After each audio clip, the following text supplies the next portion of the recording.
Dinisarmahan at nirelieve muna sa kanilang mga tungkulin ang 5 pulis na sangkot sa iligal umanong pag-aresto sa isang lalaki sa Caloocan.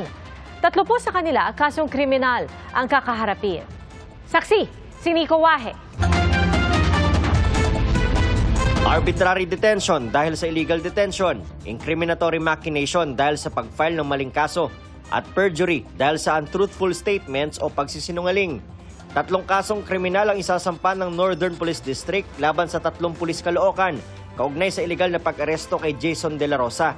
Siya ang ama ni Dion Angelo na namatay nitong Hulyo dahil sa leptospirosis, na nakuha sa kasagsagan ng bagyo at habagat dahil sa paghahanap sa kanyang ama. 2 arresting personnel at mismong commander ng Caloocan Police Substation 2 ang kakasuhan. Lumalabas daw sa intelligence report ng NPD na hindi talaga nahuli sa Caracruz si De La Rosa, kundi sa shoplifting sa convenience store noong July 22. Hindi nagsampa ng reklamo ang convenience store, pero nakulong si De La Rosa. July 25 na nakasuhan siya pero illegal gambling. Mas tumibay pa raw ang kaso laban sa 3 pulis na magsalita ang isang nakasuhan ng illegal gambling na si Manuel Hazul. Si Hazul inaresto noong July 25 dahil sa akyat bahay. Pero hindi rin nagreklamo ang may-ari ng bahay. He was charged allegedly for Caracruz together with Jasul. And nung inimbestigahan nga natin na hindi naman, walang nangyaring at fabricated, kaya pinaila natin ang kaso yung 3 pulis. Iginigiit daw ng substation commander ng substation 2 na wala raw itong pinakulong noong July 22 hanggang 25. Kasi walang jail facilities doon sa substation. And sinasabi niya na wala namang dinitensya doon. Pero yan nga ang ating gustong malaman kay Jason De La Rosa dahil alam niya kung anong ginawa ng pulis sa kanya.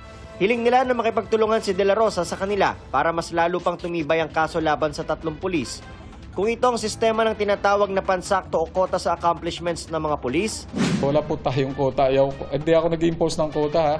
Administrative case naman ang isinampa laban sa 2 pulis na siyang rumisponde sa shoplifting case ni Jason. Dinisarmahan na ang 5 pulis at nirelieve sa kanilang tungkulin sa Substation 2. Inassign muna sila sa District Personnel Holding and Accounting Section ng NPD habang ongoing ang investigasyon. Sinubukan naming makiusap sa NPD na kapanayamin ng 5 sangkot na pulis para makuha na ng reaksyon, pero hindi muna kami pinahintulutan.